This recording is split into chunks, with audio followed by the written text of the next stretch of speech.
Iri di MC ada MC formal non formal, pokoknya ini akan mengisi materi tentang public speaking siang hari ini. Jadi langsung saja seperti apa, kita juga langsung kenalan sama narasumber kita. Jadi silakan kita sambut bersama Faza Lutfia. Cuy. Aduh, seneng banget ya. Sebelumnya saya buka dulu. Assalamualaikum warahmatullahi wabarakatuh. Salam warahmatullahi wabarakatuh. Selamat sore Bapak Ibu. Sie. Ada yang tidak mau dipanggil Bapak dan Ibu? Ada. Kakak. Oh. Kan saya Mbak. Siapa? Saya nggak mau dipanggil Ibu. Oh ya benar. Om. Saya.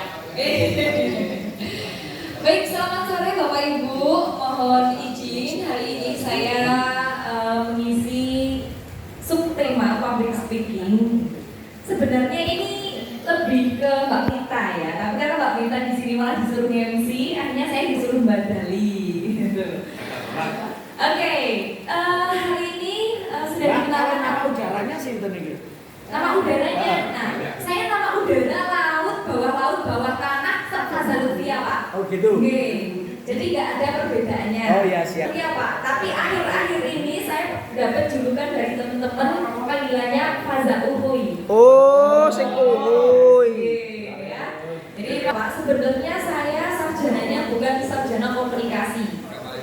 Kalau beberapa mungkin MC dan lain sebagainya gitu, itu sarjananya komunikasi. Atau biasanya yang jadi jurnalis itu juga sarjananya ilmu komunikasi dan lain sebagainya. Tapi saya sarjananya itu pendidikan agama Islam. Cocok. Jadi aslinya kayak misalkan yang halo guys, nah gitu. Saya biasanya kayak gitu Bu. Atau juga content writer di public speaking. Kalau Bapak Ibu kan berarti bekerja di dunia sosial ya. Ada yang sebagai tagana, ada yang sebagai PKH. Selain itu dari mana lagi Pak? TKSK. Terus dari mana lagi? Dari pendamping desa. Terus Check out. check in ya, tapi check innya ini sederhana saja. Saya minta Bapak Ibu berdiri semua yuk. Mohon izin ya, ya. Oke, supaya lebih semangat ya, walaupun sore tetap lebih semangat. Yuk, semuanya kedua tangannya di depan. Wih. Yo, oke. Terus kemudian ke atas keduanya. Ya, orang apa Pak? Aku bakal apa ya, oke. Terus ke depan. Ke samping. Kalau depan samping berarti nggak usah depan aja. Oke. Naik lagi. Ketika saya bilang 1, 2, 3, Bapak Ibu teriakan J gitu ya. Oke. Ya terus tangannya. 1, 2, 3. J. Oke, sekali lagi ada yel-yelnya nggak Pak? Ada. Berarti Dinsos PMD hadir. Oke, siap. Yo, sekali lagi semuanya kedua tangannya. Nah, ini untuk melemaskan biar aliran darahnya. Nah, ada sih darah tinggi. Nah, dari mobil Pak, biar turun. Oke, ke bawah ke atas. Hitungan ketika saya bilang Dinsos PMD terus hadir gitu ya. 1, 2, 3, Dinsos PMD. Tepuk tangan untuk kita semua Bapak Ibu. Silakan bisa duduk kembali. Speaking dan yang kedua adalah menjalin jaringan. Untuk materi yang kedua saya yakin Bapak Ibu lebih paham daripada saya. Tapi kita akan ulas lagi supaya kita bisa menyamakan persepsi aja. Oke, next ke teknik public speaking. Nah, ada 2 pertanyaan inti. Yang pertama, apa itu public speaking Bapak Ibu? Ayo, ngobrol kira-kira. Omong umum. Ngomong umum, betul. Cara berbicara yang baik di muka umum, betul sekali. Apalagi kira-kira? Keterampilan berbicara, betul. Ada lagi. Sekarang siapa yang bisa berbicara atau siapa yang mempunyai profesi sebagai public speaker itu siapa Bapak Ibu? Pak Kuat puji Pak Kuat. Kita.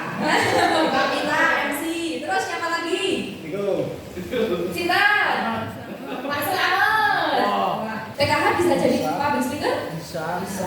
TKSK? Oh, paling apa sih TKS kan? Tagana? Oh, Tagana bisa. Banyak orang itu bisa dikatakan public speaker. Jadi nggak cuma MC, nggak cuma moderator, nggak cuma narasumber, tapi semua yang bekerja di depan umum. Pak Lurah, enak sih terliki Pak RT?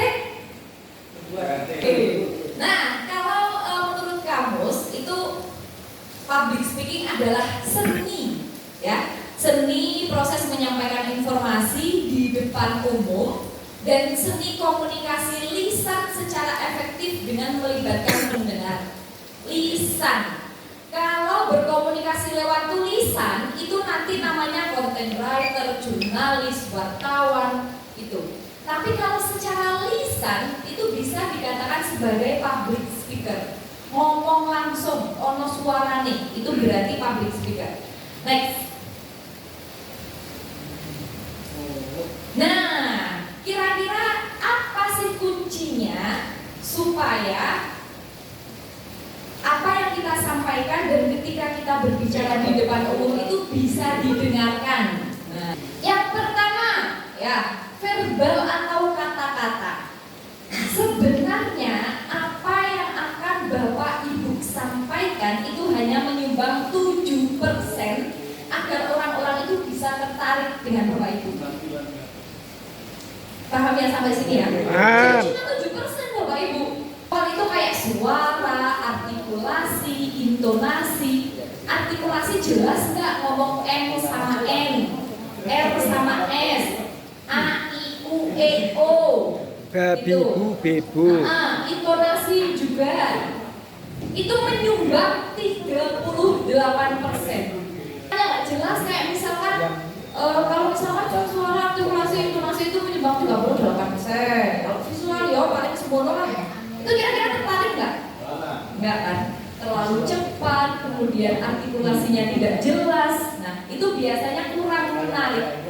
Kalau misalkan Bapak Ibu atau teman-teman di ruangan, terus kemudian ada yang satu orang memimpin rapat atau misalkan menyampaikan pidato. Kenapa kiai itu bisa lebih menarik perhatian banyak orang, Bapak Ibu? Kira-kira kenapa? Selain karena barokah kenapa? Karisma. Itu karena biasanya kiai sing laris itu mesti kiai sing lucu, sing ngomongnya jelas, iya atau enggak? A, I, U, E, O. Yuk, semuanya dari A dulu ya. Ketika saya bilang 1, 2, 3, Bapak Ibu semua A, gitu ya. 1, 2, 3. A. Lagi 1, 2, 3. A. Iya, masih ada yang malu-malu. Oh, Bapak ya. Namanya juga latihan. Oke. Selanjutnya I. 1, 2, 3. I. Luar biasa. Gini rapi-rapi semua ya. I. Sekarang 1, 2, 3. Lagi 1, 2, 3. Mantap Kalau loh. ibu-ibu biasanya lebih klasis. Soalnya nek ngomong dan ngomong mesti menjuju. Biasanya kayak gitu. Selanjutnya sekarang E. 1, 2, 3. Lagi 1, 2, 3. Nah, yang terakhir. Ini yang biasanya sedikit susah untuk membedakan U dan juga O. U, O. Oke. O ya. 1, 2, 3. Lagi 1, 2, 3. Pintar. Luar biasa ya. Bisa dilihat. Gestur, yang pertama gestur. Gestur niku nopo Bapak Ibu? Gestur niku gerakan Tubuh. dari atas sampai bawah. Nah, betul ya. Dari penampilan adalah Bapak Ibu bisa menyesuaikan apa yang dipakai dengan forum yang akan didatangi. Contoh, misalkan kok disuruh menyampaikan sambutan di acara apa biasanya Bapak Ibu? Senam. Nah, pertama antenan dulu. Harusnya minimal kan pakai batik ya Bapak Ibu ya. Minimal pakai batik, terus kemudian sepatunya juga sepatu pantofel gitu. Itu yang pertama. Terus kalau misalkan kita datang ke acara kok pakaian atau dress code-nya kita salah, biasanya yang pertama pede enggak? Enggak pede. Kalau udah enggak pede, biasanya untuk menyampaikan sesuatu bisa secara maksimal tidak? Nah, itu kenapa kemudian visual, yaitu mimik itu ekspresi muka Bapak Ibu. Kalau Bapak Ibu kelihatan kok lemes, kelihatan tidak bergairah, kelihatan cemberut, otomatis apalagi yang Dilihat. apalagi yang didatangi audiensnya, tentu juga akan merasa terbawa suasana. Makanya kenapa kemudian gestur, penampilan, dan juga raut muka itu menyumbang 55%. Itu. Dan satu paragraf, saya ingin Bapak Ibu membaca ini dengan intonasi.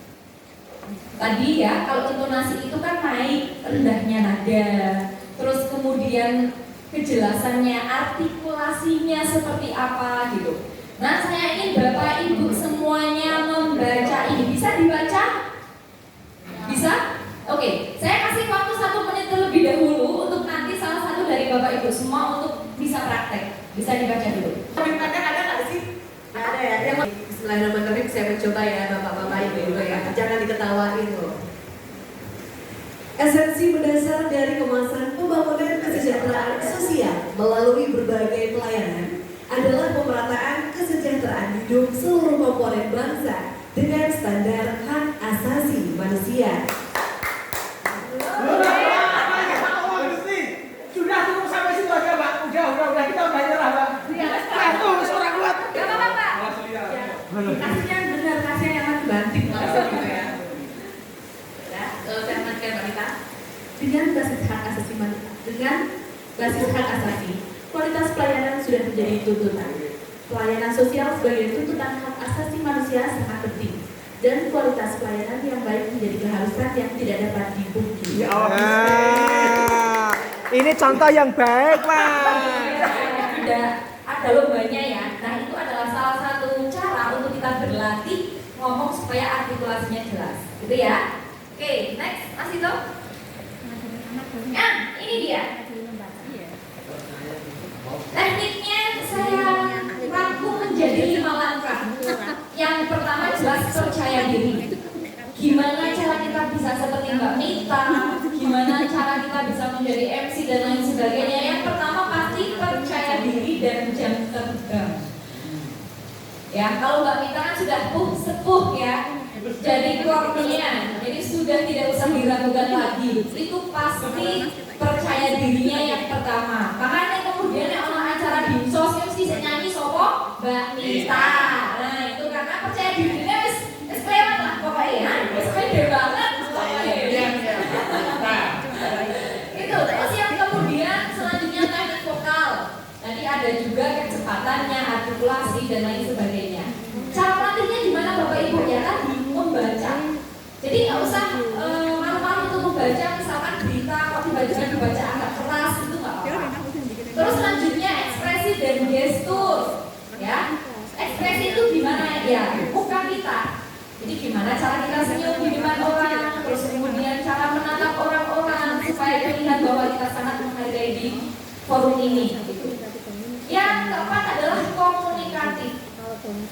Kalau kita lihat audiensnya anak-anak SMA, berarti kita harus pakai bahasa-bahasa yang juga lebih santai, yang agak gaul, kayak mana ya Pak ya, kayak misalkan bahasa sekarang tuh pakai bahasa which is kalau di Wonosobo atau misalkan circle. Nah, bahasanya bahasa kayak gitu.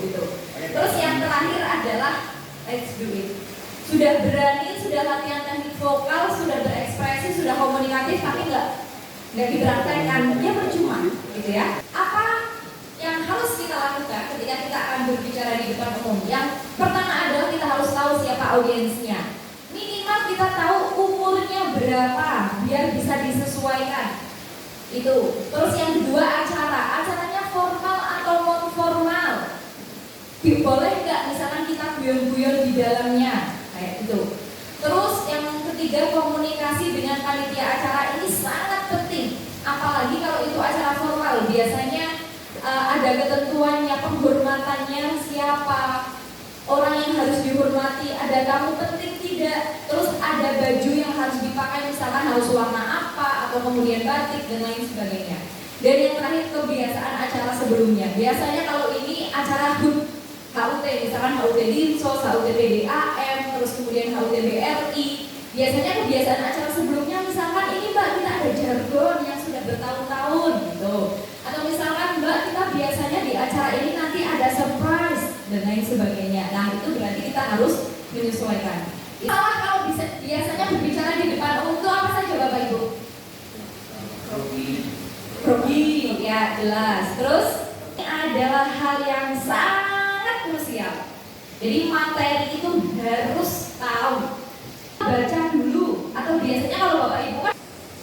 Nah ini kapan dikatakan orang-orang itu public speaking yang baik? Yang pertama transfer pengetahuan. Yang kedua kalau acaranya non formal itu menghibur. Yang ketiga menjelaskan dengan ringkas. Jadi ada orang yang wah kesuwen, biasanya kayak gitu ya. Ini topik yang kedua, menjalin janji. Next aja, next. Nah, ini sebenarnya permainan. Tapi kayaknya Bapak Ibu sudah fokus semuanya, jadi kita lanjut saja. Manfaat networking untuk karir. Banyak banget ya manfaatnya, ide. Yang pertama ada misalkan di sana di desa A ada masalah berkaitan administrasi. Next. Nah ini tips memulai networking dalam dunia kerja. Gimana sih caranya kita memulai jejaring di wilayah kerja kita masing-masing gitu. Next Mas itu. Nah ini yang paling penting adalah buat kesan awal yang baik.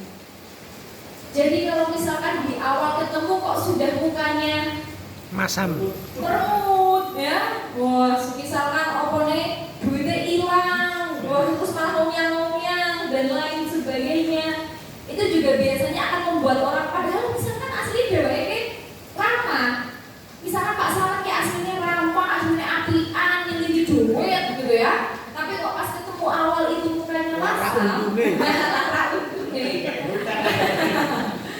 biasanya orang nanti akan ketemu dengan orang lain, oh Pak Slamet kayak suka loh ya, si juta kayak padahal aslinya enggak gitu. Daripada tahu banyak hal tapi hanya soal itu saja. Karena kalau kita tahu sedikit tentang banyak hal, dimanapun kita ketemu orang, kita bisa connect nyambung. Contoh, misalkan Bapak Ibu kerjanya di bidang sosial, tapi paham soal isu-isu Nasional. di acara ini dari awal sampai akhir. Terima kasih sudah bekerja sama dengan baik. Mohon maaf kalau saya ada kesalahan dan semoga kita berjumpa. Nah. Oke. Sekali lagi Bapak Ibu mohon maaf kalau saya ada kesalahan.